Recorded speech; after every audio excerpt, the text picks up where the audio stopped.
Chapter 10, Creation.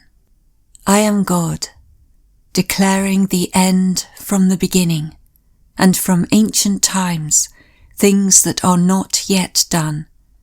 Isaiah chapter 46, verses 9 to 10. Creation is finished.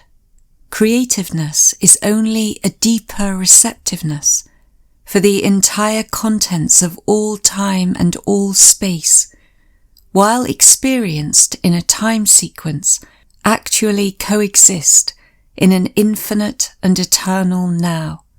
In other words, all that you ever have been or ever will be, in fact all that mankind ever was or ever will be, exists now. This is what is meant by creation, and the statement that creation is finished means nothing is ever to be created. It is only to be manifested. What is called creativeness is only becoming aware of what already is. You simply become aware of increasing portions of that which already exists.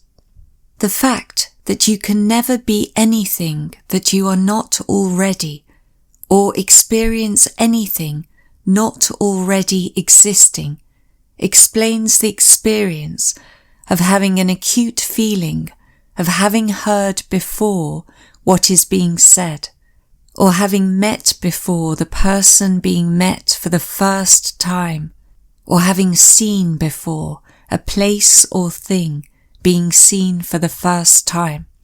The whole of creation exists in you, and it is your destiny to become increasingly aware of its infinite wonders and to experience ever greater and grander portions of it.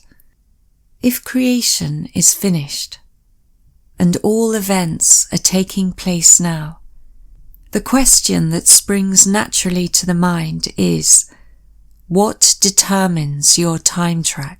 That is, what determines the events which you encounter? And your answer is your concept of yourself. Concepts determine the route that attention follows. Here is a good test to prove this fact. Assume the feeling of your wish fulfilled and observe the route that your attention follows. You will observe that as long as you remain faithful to your assumption, so long will your attention be confronted with images clearly related to that assumption. For example, if you assume that you have a wonderful business, you will notice how in your imagination your attention is focused on incident after incident relating to that assumption. Friends congratulate you, tell you how lucky you are. Others are envious and critical. From there, your attention goes to larger offices, bigger bank balances, and many other similarly related events. Persistence in this assumption will result in actually experiencing in fact that which you assumed. The same is true regarding any concept. If your concept of yourself is that you are a failure, you would encounter in your imagination a whole series of incidents in conformance to that concept.